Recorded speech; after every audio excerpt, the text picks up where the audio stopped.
made TRIZ stick to you and what fascinated you most? You're on mute, Shankar. Thanks, Trito. I think you can hear me now. I can hear you. Yes. It's a very interesting question. Makes me really do a bit of introspection, because we both started our innovation journey more or less around the same time while we are back at GE GRC. And those were the good old days when they used to talk a lot about how we can carve a career out of innovation itself. And the way it started was my first few years in GE. I was mainly working in materials related research.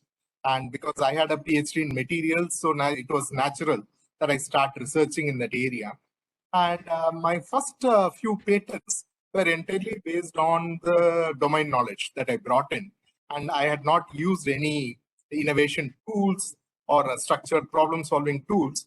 And those were purely based on the materials domain knowledge that I had. But around that time, when I reached my 10th patent, I also felt that I should broaden my knowledge across other domains.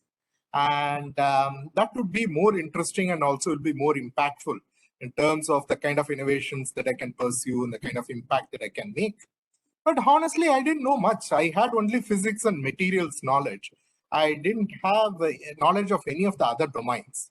So I was wondering, how can I go about quickly acquiring all this knowledge of other domains, quickly get the necessary breadth that is needed to be successful in innovation?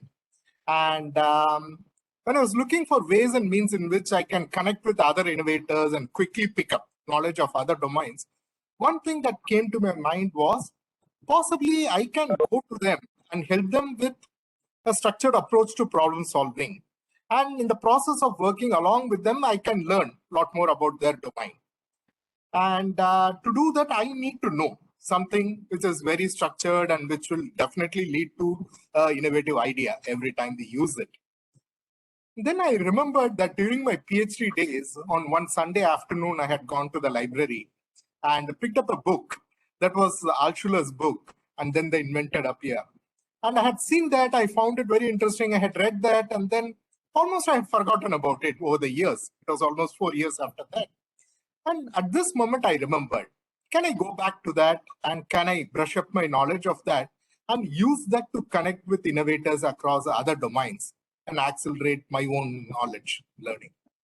And that's what I did. At that stage, after almost 6 years at GE GRC, I started studying TRIZ very systematically. Started doing a few workshops using TRIZ tools, very basic tools, basic IFR and contradictions. That's where I started with. And that I could connect with inventors across other groups and work along to strengthen their ideas. In the process, I quickly got exposed to what are the interesting problems, unsolved problems in their domains.